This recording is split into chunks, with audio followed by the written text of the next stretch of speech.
এই আমাদের সূর্য, এটা হচ্ছে আমাদের সূর্য। সূর্যকে আমরা কি বলি বলতো ইংরেজিতে? ঠিক বলেছ, সান বলি। কি বলি? সান। এটা হচ্ছে সূর্য। এখানে একটা আছে কি বলতো? পৃথিবী।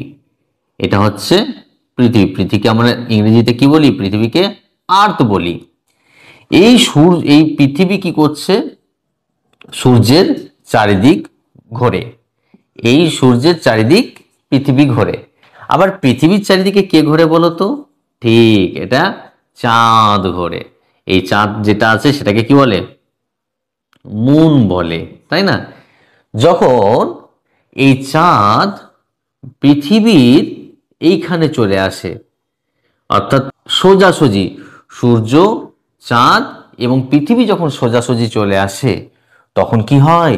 সূর্যের আলোটা পৃথিবীর কাছে এসে পৌঁছায় না, এই চাঁদে এসে বাধা দেয়। আমরা সুন্দর করে আগে বাস্তব উদাহরণটা দেখে নিই। আচ্ছা, তোমরা তিনজন উঠে এসো, উঠে এসো। এ নাও, তোমরা এই টর্চটা নাও হাতে, নিয়েছো? আচ্ছা, তুমি হলে সূর্য, তুমি হলে চাঁদ, তুমি হলে পৃথিবী। আচ্ছা, এবার টর্চটা মারো তো। হুম, তুমি মারো। পৃথিবীর দিকে আলো দাও। পৃথিবীর দিকে আলো যাচ্ছে? যাচ্ছে না। দেখো, সামনে মাঝখানে যে আছে তার কাছে আলোটা বাধা পেয়ে গেল, তাই না? তার মানে এখানে সূর্য থেকে যখন পৃথিবীর দিকে আলোটা আসছে, তখন চাঁদের এখানে বাধা পাচ্ছে, তাই এদিকে আলোটা আসছে না। আর আমরা পৃথিবীতে আছি, পৃথিবী থেকে তখন আমরা সূর্যটাকে দেখতে পাই না। এই জন্য এটা হয়ে গেল সূর্যগ্রহণ। কি হয়ে গেল? সূর্যগ্রহণ। তাহলে আমরা এখানে বলতে পারি এটা হচ্ছে সূর্য গ্রহণ। আচ্ছা, এবার তুমি এক কাজ করো, তুমি ওর ওর ওই সাইডে চলে যাও। তুমি আর টর্চ মারো। পৃথিবী তুমি আগে চলে এসো, চাঁদ পেছন দিকে চলে যাও। সূর্য, এবার তুমি আলো দাও। অর্থাৎ দেখো তো, এবার যখন আলো মারছো তখন কি হচ্ছে? তোমার আলোটা পৃথিবীর কাছে পড়ছে, আর চাঁদের কাছে পড়ছে না, তাই না?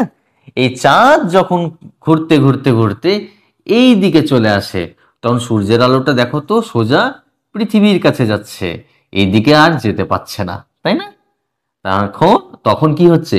চাঁদের কাছে আলো পৌঁছাচ্ছে না বলে চাঁদে একটা গ্রহণ হচ্ছে, আমরা চাঁদকে দেখতে পাচ্ছি না। এই জন্য একে বলছে চন্দ্র গ্রহণ। অর্থাৎ এক কথায় আমরা বলতে পারি, যখন সূর্য এবং চন্দ্রের মাঝখানে পৃথিবী চলে আসবে, তখন চাঁদে আলো পৌঁছায় না বা চন্দ্রে আলো পৌঁছায় না, তখন হয় চন্দ্রগ্রহণ।